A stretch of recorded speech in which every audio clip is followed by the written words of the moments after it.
According to the Secrets of Amenti, the turning point in human evolution was not a slow decline, it was an intervention. After conflicts called the Electric Wars, a decision was made.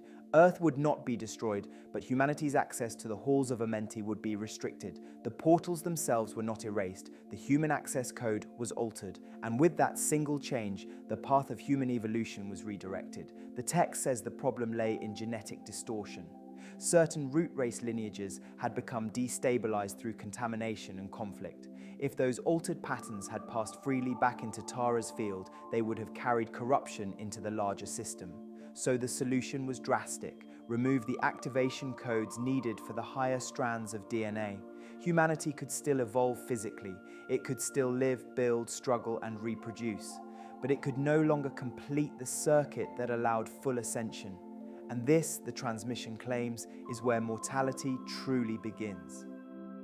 The body had originally been designed to transmute into light once enough strands were assembled, but with the seal in place, that final integration could not occur. Higher strands remained dormant, access to higher frequency energy became limited, consciousness could no longer carry the body upward in one completed passage. So instead of transmutation, there was death. Instead of one immortal evolutionary arc, there came cycles of birth, death, and return. But death was only part of the consequence. The text says the seal fractured identity itself. Consciousness no longer returned cleanly to its original field. Instead, it split into layered aspects: emotional, mental, and astral fragments operating without full cohesion. The result in modern language would look almost psychological: subpersonalities, subconscious drives, inherited trauma, inner conflict, and the sense of being divided against oneself. In this cosmology, duality is not just a philosophy, it is a wound in the structure of identity. Then came the loss of memory. The morphogenetic field of a race is described here as a living memory bank, the storage grid of its history and design. When the sphere of Amenti shifted out of Earth's deeper core field, portions of that memory became inaccessible. DNA sequences lost their alignment.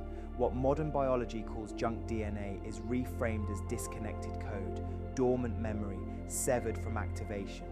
Humanity forgot its origins, its purpose, and its larger identity. It remembered only the material band of existence.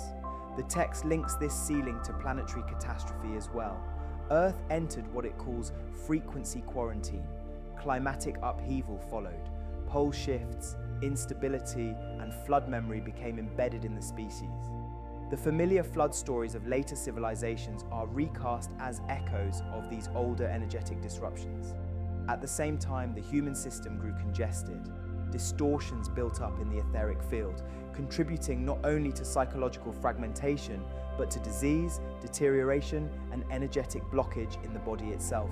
And yet the transmission insists the story is not one of total defeat. Humanity remains in a long recovery. The fifth root race is described as carrying the burden of integration: emotional, mental, astral, ancestral. Earth remains under quarantine, but not forever. The claim is that as the human field stabilizes and reintegration proceeds, the seal can eventually lift, the blocked codes can reconnect, and the path through Amenti can reopen. Whether read literally or symbolically, the message is the same. The task is reintegration, memory returning, fragmentation healing, and that is the final shape of the Amenti story.